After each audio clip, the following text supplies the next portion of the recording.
Greetings, my name is Robert Cole. I'm Chair of the Western Pacific Regional Executive Committee, Chair of the Editors Network, and I'm Co-Chair of the 9th Asian and Oceanian Epilepsy Congress. The Joint Epilepsy Council is the Australian chapter of the IBE. Epilepsy Australia was formed in 2000 to work on and behalf of member associations as a national secretariat. Further, the Epilepsy Society of Australia is the Australian chapter of the International League Against Epilepsy. These three organisations work together. The Parliamentary Friends of Epilepsy was formed in March 2008, led by Jill Hall MP, on behalf of the Joint Epilepsy Council of Australia, which called upon Australian Parliament to deliver changes to the lives of people living with epilepsy.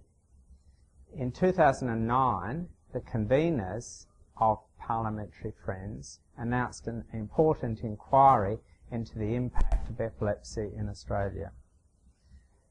The Joint Epilepsy Council of Australia released a major report at this inquiry called A Case for Equality for People Living with Epilepsy in Australia, and called upon a national approach.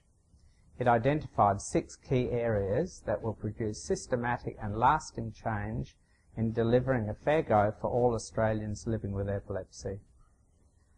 Parliamentary Friends of Epilepsy inquiry into the impact of epilepsy was held at Parliament House in Canberra on the 30th of November 2009.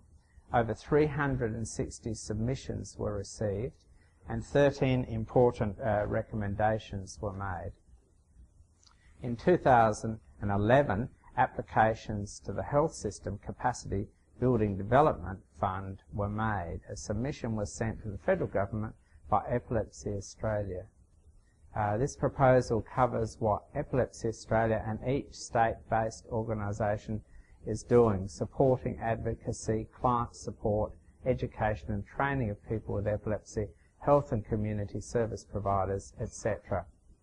If successful, this would give each state and territory some resources in building the capacity of Epilepsy Australia. A total of $2.9 million of funding was requested over 3 years. Epilepsy awareness campaigns in Australia have been made. Many community and service announcements have been created. National awareness campaign sponsored by UCB Pharma was conducted by VIVA Communications in September 2011. It was broadcast in all states and territories of Australia, and over 7 million Australians were reached. Our latest CSA, Olympic Hopeful Wills Australians to Do Their Best for Epilepsy, covers Australian water polo goalkeeper Luke Quinlivan competing against epilepsy discrimination in a TV advertisement that launches part of Epilepsy Australia's National Awareness Month.